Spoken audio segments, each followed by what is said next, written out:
Excuse me. Sean Adams, former naval aviator, now flies for a private charter company. He was doing his pre-flight check and felt faint. Co-pilot brought him in. Says it's not the first time. Now I checked Mr. Adams out. Can't find anything wrong.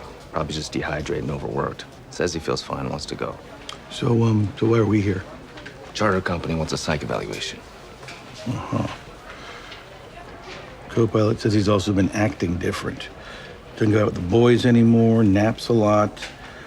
Seems to be low energy, huh? Sounds like depression. Possibly. In any case, the company won't let him fly till you sign off. Why don't we have a little chat? Thanks. Just seems like everyone's overreacting. But you can see their point of view. I mean, people put their lives in your hands. And I'm fine. I've answered your question. I know what today is. I know where I am. Aside from lack of energy, your co-pilot says that at times you seem mildly confused. I have no idea what he's talking about. Maybe he's the one that's confused. Mr. Adams, I imagine there's a lot of pressure at your job. I used to land F-14s on an aircraft carrier. That's pressure. Have you ever had thoughts of hurting yourself? What? No. Let's see here. Are you on any medication? You mean, do I take anything that might affect my performance? No. I take a statin like 10 million other Americans. And no, I don't drink, if that's your next question. All right, Mr. Adams. Well, thank you for your time.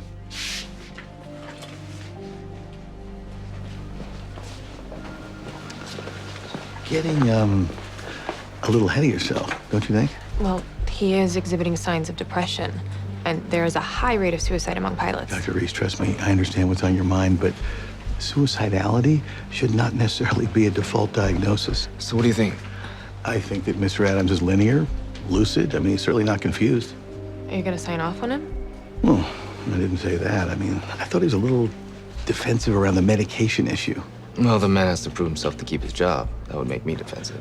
And you know what? That could be all there is to it. But look, he's a pilot. Let's just take the extra step. You know, run a tox screen, make sure he's clean. Okay. So, Mr. Adams, as part of our evaluation, we run a toxicology screen, and I'm happy to say that yours was normal.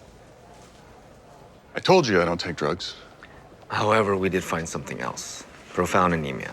Anemia? It could explain your feeling faint. Okay, I guess I gotta eat more steak. It's actually more serious than that. We need to transfuse you with several units of blood right away. We also need to find out what's causing it, so I'd like to admit you for a battery scans and tests. I've got my own doctor. I'll make an appointment with him. Mr. Adams, we don't want you to leave in this condition. You're not well. I feel fine. Sean, are you sure about that? Yes. And a car ride home and sleeping in my own bed isn't gonna hurt me. That may not be true. I emphatically recommend that you take Dr. Choi's advice. As far as the psych evaluation goes, am I in the clear? Well, not listening to your physician isn't the greatest sign to me. Well, you're not the only psychiatrist in Chicago. I'll get a referral from my primary. Sean. Viv, we're going. Hand me my clothes. Please get me whatever paperwork I need to sign so I can get out of here. Be back shortly. Sean, oh my God! Oh my God! Help! Someone! Help! My husband, please! Okay, hey, I need a gurney here. No! You. Can you hear What's me? wrong with him? Unresponsive, has a pulse. Have it Get him in. in a room. Bring it over here. Transfer on my count. Ready? 1, 2, 3. Here we go. He's not breathing. Give me a laryngoscope and a 7.5 ET2. I got Sean! Tell me when he's prepped. We'll take care of him. Totally flaccid. Don't need drugs. Monique, Right? you start the IV.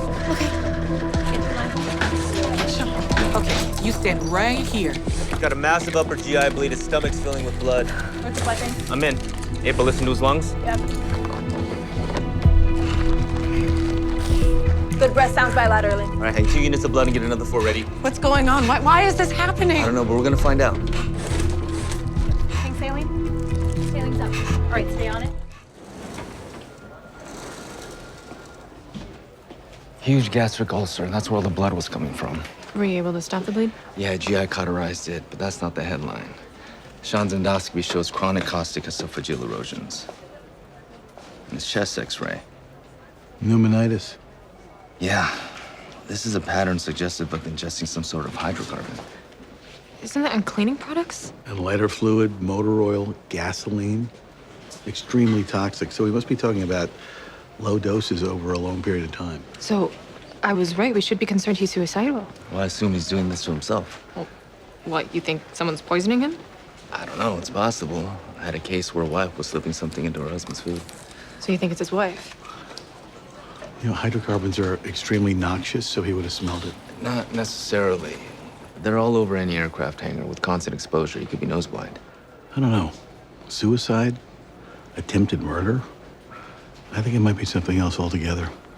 Mr. Adams, can I ask you, you ever find yourself doing something that you know you shouldn't, but you just can't stop? I have no idea what you're talking about. My wife would say that I watch too much football. I tell you my dirty little secret.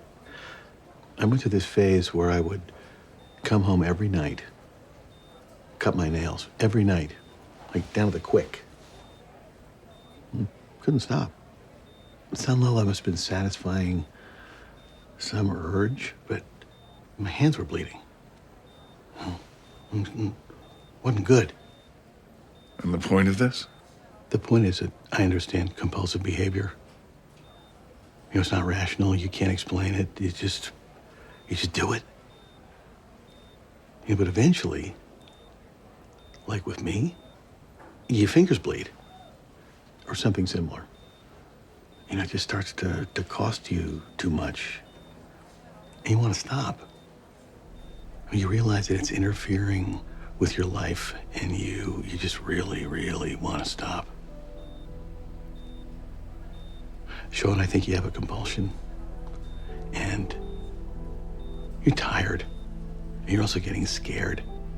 I mean, who wouldn't be scared? All that blood, all that vomiting?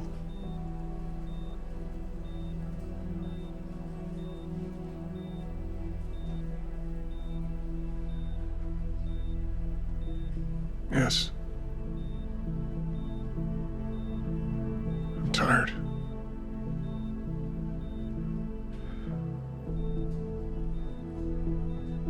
Mr. Adams, we think you're ingesting something very harmful. Can you tell us what it is?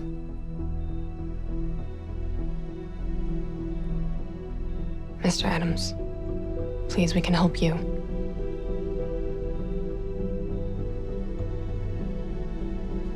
Gasoline.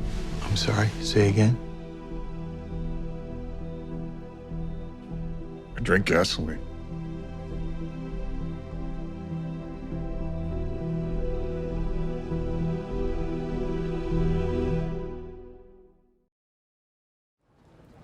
Is my husband crazy? Why would anyone drink gasoline?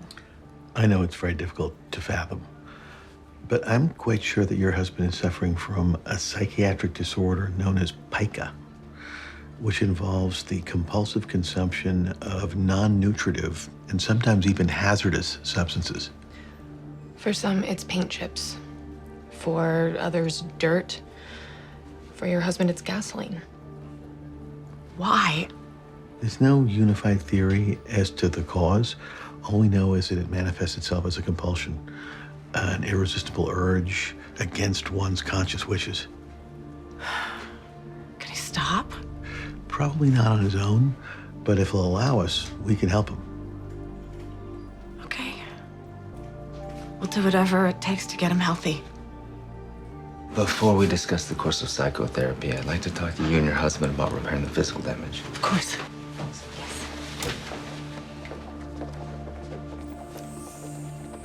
He could have killed himself.